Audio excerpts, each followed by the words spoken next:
And okay, let's talk about something that everybody is wondering what's going on these days for lending.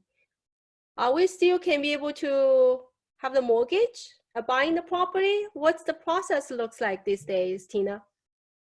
Yes, so I'm happy to say that financing is still available.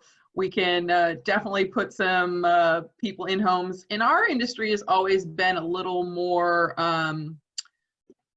social distancing oriented anyways. Our loan documents are electronic. A lot of our communications are via email and text and phone. But one of the things that is nice to know is that the money is still there to buy homes. We're still closing in 30 days. You know, especially being a local bank, we have our own funds as well as the stuff for Fannie and Freddie and jumbo financing.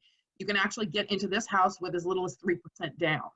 So if you have another house to sell and you don't want to wait for that, this gets you in, and then you can do a one-time principal curtailment when your home sells. So I know a lot of people don't want people in their homes right now during COVID. So this would be a great opportunity to get in with a little down payment, move into the house, then list yours for sale with carrying, of course.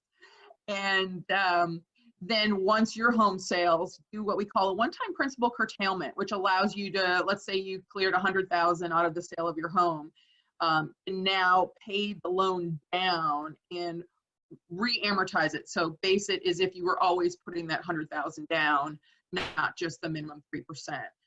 So with a 5% down payment at 3.25% interest rate, you're looking at a monthly mortgage payment of $51.67. You're putting 20% down, your payment is under $4,000 on a 30-year fixed.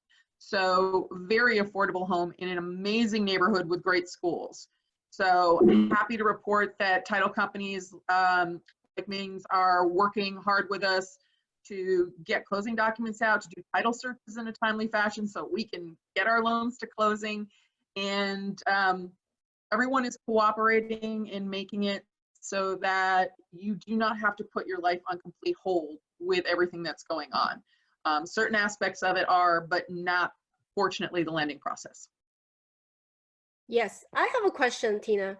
Yes. So a lot of my client currently was asking me, they said, okay, so I had a steady income before, but now I was like, you know, staying at home. I have no any income currently. So then still, can I still apply a loan based on, I'm not quite sure how long, you know, I can, I mean, if I don't have income in the future. So is it that will affect their affordabilities at this moment? So we do have to have income to qualify you. If you are laid off, if one of the buying partners is laid off and we can qualify on the other person's income, we're okay with that. If you are getting partial income because you work for a small business and they applied for payment relief through the Small Business Administration and they're giving you payments during this, we do have to see income. There is a form you're actually asked to sign at closing that says, as far as you know, you have employment when this loan is done. Obviously, things can change from day to day. You know, I think I have a job and I'm buying the house and I go to closing and 2 weeks later, something changes. You can only base it on what you know today. We are going to still verify employment and we do have to still verify income. As long as we have some source of income that will continue to qualify the person, we're going to be okay. If they're in the middle of a purchase and they got laid off and they're in a pause mode, a lot of us lenders and sellers are kind of going, you know, well, we're willing to work with you until things get back to normal. So it's a case by case basis on what's going to work, but we do need income.